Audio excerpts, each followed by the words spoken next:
Now we're going to take a look at solving an equation, a quadratic equation, by factoring. And again, our standard form is x squared plus bx plus c equals 0.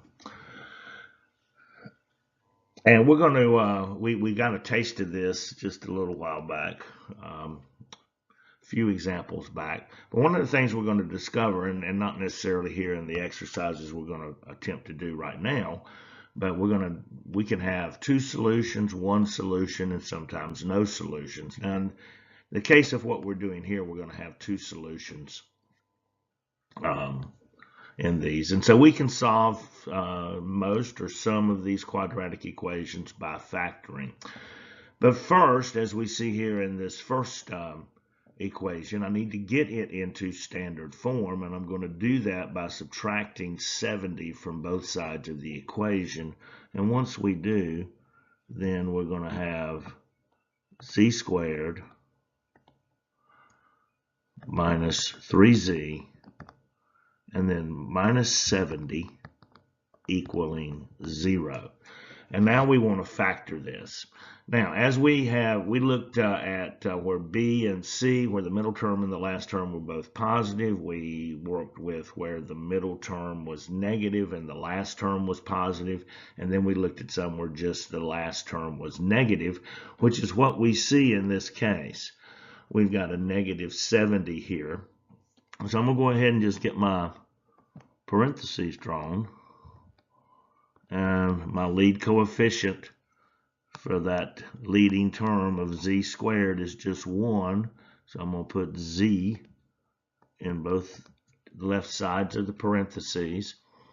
And now we got a negative last term, or c value, and a negative, and so and a negative middle term. But that tells us that negative c value tells us I'm going to have plus minus, a plus and a negative inside my parentheses. And so now I just need to find two numbers that are going to multiply to negative 70 and then add to negative 3. 70 times 1, 35 times 2, 5 times 14. How about 7 and 10? So I need two numbers that are going to multiply to negative 70 and add to negative 3. And I think then that negative 10 and positive 7 are going to fit the bill. So we got negative 10 and positive 7. Now, when we're solving an equation by factoring, we're going to set both of the factors equal to 0 and then solve. So we're going to set this up now as z plus 7 equals 0, and z minus 10 equals 0. And we're going to solve both factors for z. So in this case, z is going to equal negative 7, and z is going to equal 10 after I subtract 7 from both sides of the left factor and add 10 to both sides on the right factor. And so then my solution is negative 7 and 10. And notice how it changes the signs of what our factor was.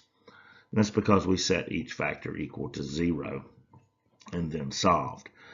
Now let's look at this second quadratic equation, x squared plus 3x minus 18. Well, again, my last term is a negative, and my lead term is x squared. So I'm going to set up my two parentheses. I'm going to put an x on the left side of both. Now I need two numbers that are going to multiply to negative 18 and are going to add to 3. Well, 6 and 3 is 18.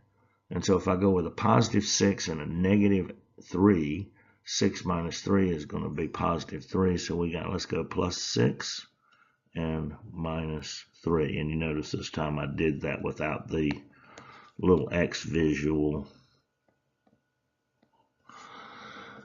But if using this X visual makes you, this visual right here, makes you more comfortable, please use it. Now we're going to set both of these factors equal to 0. So we got X plus 6 and equals 0. And X minus 3 equals 0.